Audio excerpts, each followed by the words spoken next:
نوسر بازی جو پڑھا گیا یہ نوسر باز عمران خان 420 جو ہے دفعہ سی آر پی سی کی، اس کے اندر ہے کہ اگر آپ کسی کے ساتھ دھوکہ دہی کریں، کسی کے ساتھ کوئی بھی جھوٹ بولیں، اس کو جھوٹ بول کے مالی اور اس کی شہرت کا جو ہے وہ نقصان پہنچائیں، تو اس کا مطلب ہوتا ہے کہ آپ نے اس کے ساتھ نوسر بازی کی ہے، اور نوسر بازی جو ہوتی ہے وہ دھوکہ دہی ہوتی ہے۔ عمران احمد خان نیازی کی اور ان کی بیگم صاحبہ کے خلاف جو پرچہ درج ہوا ہے، میں نے اگرچہ اس کا تھوڑا سا تذکرہ کر دیا تھا گزشتہ ولاگ کے اندر، لیکن توشہ خانے کا یہ پرچہ جو ہے اس میں اس دکاندار نے یہ پرچہ درج کرایا ہے جس کی دکان کا پیڈ جو تھا وہ استعمال ہوا ہے توشہ خانہ کے تحفوں کی چوری کے اندر اور ان کی قیمتیں آنکنے کے اندر، قیمت لگانے کے اندر،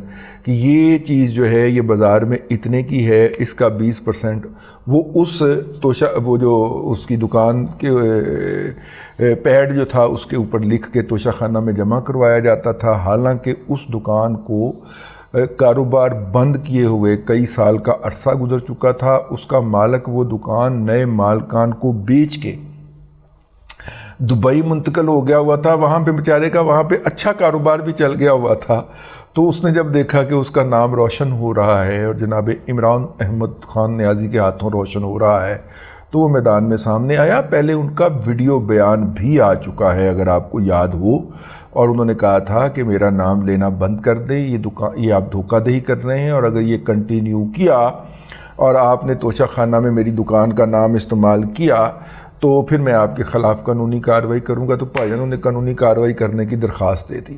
اب پتہ نہیں اس نے اپنے طور پہ یہ کام کیا ہے یا کسی نے فرمائش کی ہو، بھاری آواز فرمائش کہ ہم چاہتے ہیں کہ آپ ذرا تھوڑا سا اس پہ توجہ کریں، ٹھیک ہے، آنے جانے کی ٹکٹ آپ کو مل جائے گی، ہوٹل میں قیام کا خرچہ بھی مل جائے گا، آپ ذرا جا کے درخواست ڈال۔ بھائی کی پتہ ہے یار، ٹھیک ہے نا، پتہ نہیں اسے کسی نے سمجھایا ہو جا کے، سانو کی پتہ۔ تو عمران خان صاحب جو ہیں وہ باقاعدہ جو ہے نا، اللہ آپ کا بھلا کرے، وہ نوسر بازی 420 دھوکہ دہی کے اندر باقاعدہ بک ہو گئے، ان کے خلاف FIR رجسٹر ہو گئی ہے، ان کے بھی اور ان کی تیسری بیگم صاحبہ کے بھی۔ کسی نے کیا، اپنے زاہد عابد نے اپنا ایک تو علی وقاص سندھو جو ہے وہ رپورٹر ہے یار ہمارا، جس نے ہمیں یہ خبر بھجوائی اور کہا کہ جناب یہ آپ کی فرمائش تھی، دیکھ لیں کیا ہو گیا۔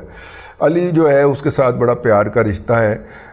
ونس اپون اے ٹائم جب ہم کہیں پڑھایا کرتے تھے تو علی اس وقت پڑھا کرتا تھا، تو وہ ہمارے کہنے مجھے یہ ذرا ہلکا لگتا ہے کہ میں کہوں کہ وہ میرا سٹوڈنٹ رہا ہوا ہے، لیکن چھوٹے بھائیوں کی طرح ہے، اور اس نے بڑا مقام بنایا ہے علی نے، ٹھیک ہے نا، اور خاص طور پہ اینٹی کرپشن کے اندر سے کوئی سا بھی اچھا لوے تو علی وقار کو پوچھ کے لینا، ٹھیک ہے۔ تو سندھو صاحب جو ہیں انہوں نے یہ FIR ہمیں بھجوائی اور ہم نے آپ کی خدمت میں پہنچائی، اور اللہ آپ کا بھلا کرے۔ یہ تو ہو گیا اس کا ایک پہلو۔ دوسرا پہلو جو ہے وہ یہ ہے، یہ کتنے کے بڑے نوسر باز ہیں اس کا آپ اندازہ اس سے کر لیں۔ اگرچہ میں بڑی کراہت کے ساتھ یہ نام لے رہا ہوں، لیکن چونکہ وہ گھر کا بھیدی ہے تو لنکا ڈھا رہا ہے۔ 2 بندے ہیں اس وقت جو گھر کے بھیدی ہیں اور لنکا ڈھا رہے ہیں، اور مجھے ان دونوں پہ اعتراض ہے، لیکن میں نام لے لوں۔ ایک پا فردوس عاشق وان، ہاں پا جی، ہاں، اور دوسرے جناب فیاض الحسن چوہان۔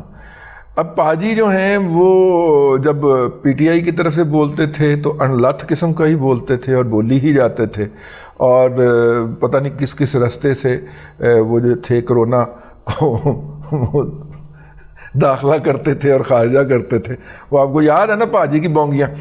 تو فردوس عاشق وان کی بونگیوں کے نام سے پوری کچھ 6.5 گھنٹے کی فلم بنائی جا سکتی ہے اگر کوئی ہمت کرے تو مطلب کہ نان سٹاپ پاجی دیکھتے ہی نہیں تھے، کو منہ میں آ رہا ہے تو بکی جا رہے ہیں۔ اسی طرح فیاض الحسن چوہان صاحب جو تھے وہ گھر کی خواتین کی بارے میں بد کلامی سے شروع ہوا کرتے تھے، ٹھیک ہے۔ مریم نواز شریف اور ان کی جو ہمشیرہ ہیں، سائرہ میرا خیال نام ہے ان کا، پتہ نہیں کیا ہے نام، جو بھی ہو، تو ان کے بارے میں بد کلامی کرنے سے اور کلثوم مرحومہ کے بارے میں بد زبانی کرنے سے یہ صاحب شروع ہوا کرتے تھے۔ یہ ان کا نقطہ آغاز ہوتا تھا۔ تو نقطہ انتظام پھر حریم شاہی ہونی سی، نقطہ اختتام جو تھا وہ حریم شاہی ہوا کرتی تھی. تو میرا مطلب ہے اتنا یہ دونوں اتنے ہوں. اچھا دکھ کی بات یہ ہے کہ جب یہ دوسروں کو گالیاں بکتے تھے اس وقت میڈیا ایسے کر کے ان کے چہروں کے اوپر لگا ہوتا تھا، اور اب یہ دوسروں کو اب وہ گالیاں میں مجبور تھی، وہ ظالم تھا والی داستان سناتے ہوئے کہ ہم بڑے مجبور ہو کے یہ گالیاں بکتے تھے، اب پھر میڈیا ان کے اوپر لگا ہوا. یہ زیادتی والی بات. یار ایک شخص ہے وہ گناہ گار ثابت ہو گیا، اس نے اس کی معافی مانگ لی، ہم نے اس کو معافی دے دی، اب غائب کریں اس کو. آپ کا کٹ پتلی تھا، آپ نے پی ٹی آئی کے اندر بھیجا تھا، اب پی ٹی آئی سے واپس لے کے آئے ہیں، اب ان کو پھر لا کے میڈیا کے اوپر بٹھا دیا. کچھ اس معاشرے کے اندر، اس ملک کے اندر ہجان میں کمی بھی آنے دیں بھائی، اس کو کم کریں، ٹھیک ہے. لیکن نہیں، چونکہ ہم نے سیکھنا نہیں ماضی سے، تو لہٰذا ان دونوں کو مسلط کر دیا گیا ہے. اور چونکہ ان دونوں کو مسلط کر دیا گیا ہے تو میں اپنے آپ کو مجبور پاتا ہوں اس پہ بات کرنے میں، کیونکہ محسوف نے میری ایک خبر کی انڈورسمنٹ کر دی ہے. میں نے آپ کو بتایا تھا کہ جبران الیاس نامی ایک صاحب ہیں جو پی ٹی آئی اوورسیز کو دیکھتے ہیں. جبران الیاس کا لوکل پارٹنر جو تھا وہ ڈاکٹر ارسلان خالد تھا. جو ڈاکٹر ارسلان خالد جو تھا وہ جب پنجاب کے اندر اپوائنٹ کیا گیا تو اس نے چودھری پرویز الہی کے ہاتھ پہ بیعت کر دی تھی. لہٰذا عمران خان نے ڈاکٹر ارسلان خالد کا قائم مقام جو تھا وہ اظہر مشواڑی کو بنایا تھا. تو یہ تینوں کا جو ٹرائکا ہے، ڈاکٹر ارسلان خالد کا خرچہ اب چودھری پرویز الہی اٹھاتا ہے. تو ڈاکٹر ارسلان خالد جو ہے وہ چودھری، اس کے بعد جبران الیاس اور اظہر مشواڑی، یہ تین فیسز ہیں پاکستان کے اندر غلاظت کے، گند کے، سوشل میڈیائی بکواسیات کے، سوشل میڈیائی بدماشی کے، یہ تین فیسز ہیں. تو یہ تینوں اصحاب جو ہیں، ہر دوسری آئی ڈی جس نے مجھے گالیاں بکی ہوتی ہیں، جب میں اس کے جا کے چیک کرتا ہوں تو اس کو جبران الیاس نے فالو کیا ہوتا ہے. بلاک کرنے سے پہلے یہ تو دیکھنا ہوتا ہے کہ آیا کتوں سے.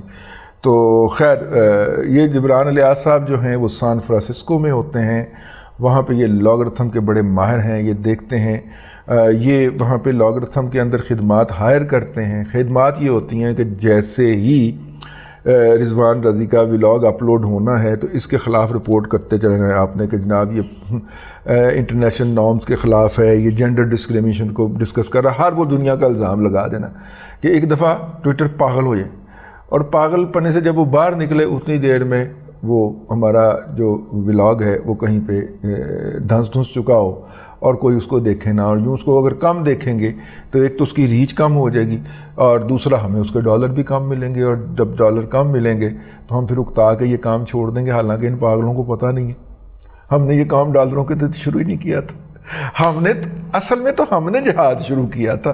یہ تم جو جعلی جہاد کر رہے، ویسے یار یہ بڑے فراڈی ہیں، یہ فراڈ کرتے ہیں. ریاست مدینہ کے نام سے لے کے اور پنکی پیرنی باپ عزت اور باعفت اور باپردہ خاتون ہے، یہ سارے فراڈ ہیں نا بھائی. پنکی پیرنی کی جوانی کی motor cycle, trail motor cycle نہیں ہوتی اونچے مڈگاڈوں والی، اس پہ بیٹھی ہوئی تصاویر جو ہیں وہ تو عوام الناس نے دیکھی ہوئی ہیں، بلکہ براہ راست بھی بہت سارے کام دیکھے ہوں.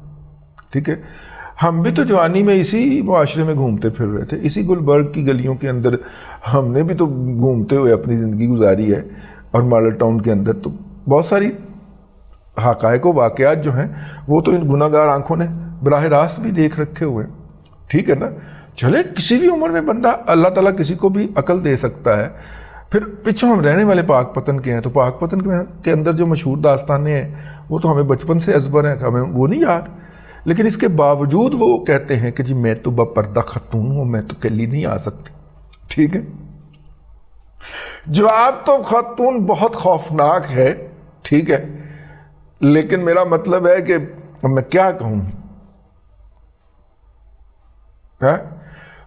کوئی ظالم اٹھ کے کہہ دے، مجھے کیوں کہنے کہ کوئی ظالم اٹھ کے کہہ دے کہ ادو بھی تو کلے ہی آئے سو نا عمران خان دے نال آہو. لیکن میں نہیں کہنا چاہ رہا، ہلکی بات لگتی ہے. تو انہوں نے لکھا ہے نیب کو کہ جناب میں چونکہ باپردہ خاتون ہوں اور اکیلی ٹریول نہیں کر سکتی، تو لہٰذا میں آپ کے ہاں آؤں گی تو صحیح، لیکن عمران خان کو ساتھ لے کے آؤں گی. پہلے لوگوں کا خیال تھا کہ عمران خان اپنی حفاظت کے لیے ان کو ساتھ رکھتے ہیں، لیکن اب آپ دیکھ لیں معاملہ اس کے الٹ ہو گیا. لوگوں نے اس کے اوپر بڑے بڑے تبصرے کیے ہیں. تو یہ جو ہیں یہ کہتے ہیں کہ کام ہم سارے جعلی کریں گے، لیکن آپ اس کا احترام کریں، آپ اس کو اصلی مانیں. اور اصلی لے کے چلیں اینی ہاؤ. تو وہ جناب فیاض الحسن چوہان نے بتایا کہ کس طرح ان کا جو ہے آج کل دیکھیں نا وہ ڈاکٹر فرحان ورک اور فیاض الحسن چوہان اور پرا فردوس عاشق امان نہیں مطلب میڈم فردوس عاشق امان جو ہے یہ 3 معتبر فیسز بنے ہوئے ہیں میڈیا کے. اجے قیامت نہیں ہوگی. اب تک کے لیے اتنا ہی. اگلے ولاگ کے اندر پھر آپ کی خدمت میں حاضری ہوگی. اجے قیامت نہیں آئی ہیں. اللہ آپ کو آسانیاں عطا کرے اور آسانیاں خلق خدا میں تقسیم کرنے کی توفیق عطا کرے.